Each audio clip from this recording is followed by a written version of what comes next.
Nallapadu police station పరిధిలో బైకులు, స్కూటర్లు దొంగతనాలు చేస్తున్నటువంటి నిందితుల్ని అదుపులోకి తీసుకున్నారు నల్లపాడు పోలీసులు.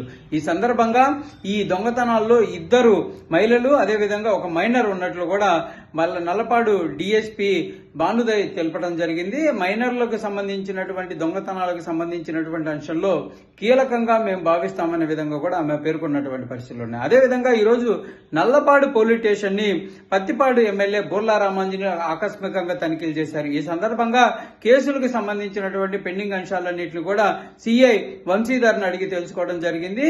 సత్వరమే ప్రజలకు సంబంధించినటువంటి కేసుల్ని పరిష్కరించాలనే విధంగా కూడా పోలీస్ సిబ్బందికి సూచనలు చేయడం జరిగింది. మరో అంశం పరిశీలిస్తే కన్నా లక్ష్మీనారాయణ ఈరోజు సత్తెనపల్లి నియోజకవర్గంలో పర్యటించారు. ఈ సందర్భంగా అక్కడ ఉన్నటువంటి స్థానికులతో కూడా మాట్లాడడం జరిగింది. దాంతోపాటు పెదకూరపాడు నియోజకవర్గానికి సంబంధించినటువంటి అంశంలో 100 రోజులు 100 గ్రామాలు కార్యక్రమం కొనసాగిస్తున్నారు ఎమ్మెల్యే భాష్యం ప్రవీణ్. ఈ సందర్భంగా ప్రజల నుంచి కూడా వినూత్నమైనటువంటి స్పందన ఈ కార్యక్రమానికి వస్తుందనే విధంగా కూడా భాష్యం ప్రవీణ్ పేర్కొంటున్నటువంటి పరిస్థితులు ఉన్నాయి. వాతావరణానికి సంబంధించినటువంటి అంశం పైన ఈ రోజు మంగళగిరిలోని డిజాస్టర్ మేనేజ్మెంట్ కి సంబంధించినటువంటి టీం ఈ రోజు కీలకమైనటువంటి ప్రకటన చేయడం జరిగింది.